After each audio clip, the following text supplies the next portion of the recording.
우리는 지난번에 중생이 뭔가에 대해서 공부한 적이 있습니다. 성령님의 놀라운 역사로 말미암아 어떤 사람이 존재 전체가 변화되어지는 일이 시작되어진 것이죠.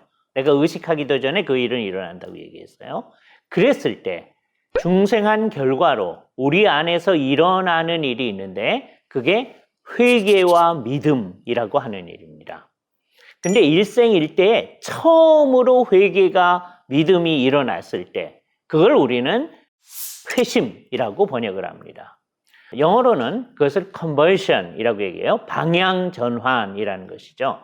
그래서 오늘날은 이 회심이란 말을 사용하는 것이 별 문제가 없습니다.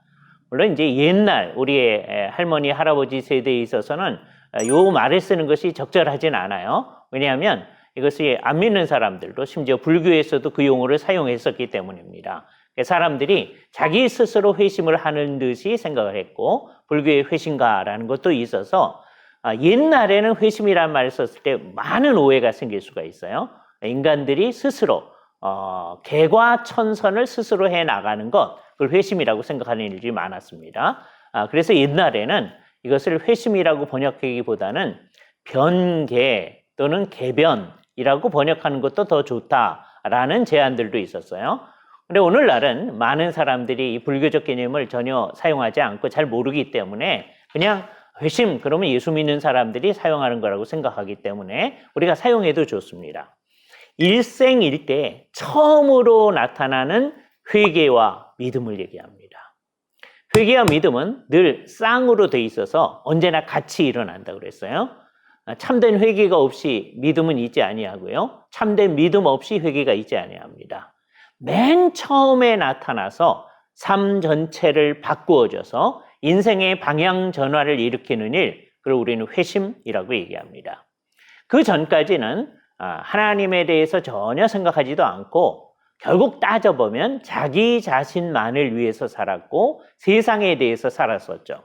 어거스틴의 용어를 가지고 생각한다면 자기를 사랑하는 마음으로 살았습니다.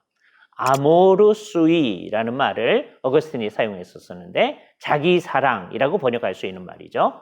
이게 회심 전에 인간들의 삶의 원동력을 표현하는 것입니다.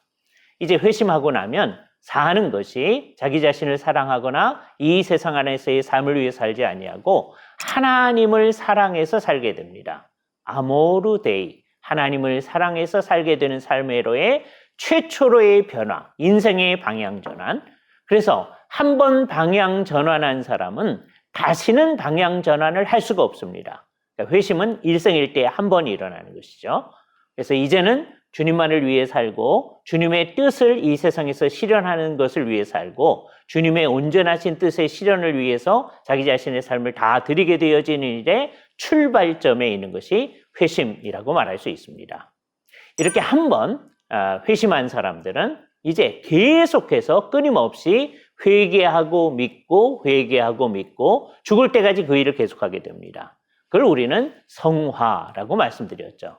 따라서 최초 일어나는 회개와 믿음을 우리는 회심이라고 얘기했었고 계속해서 일어나는 회개와 믿음을 성화라고 말할 수 있는 겁니다. 이 모든 것들이 다 예수 그리스도께서 십자가에서 우리를 위해서 대속을 하신 일의 근거에서 되어진 일이죠.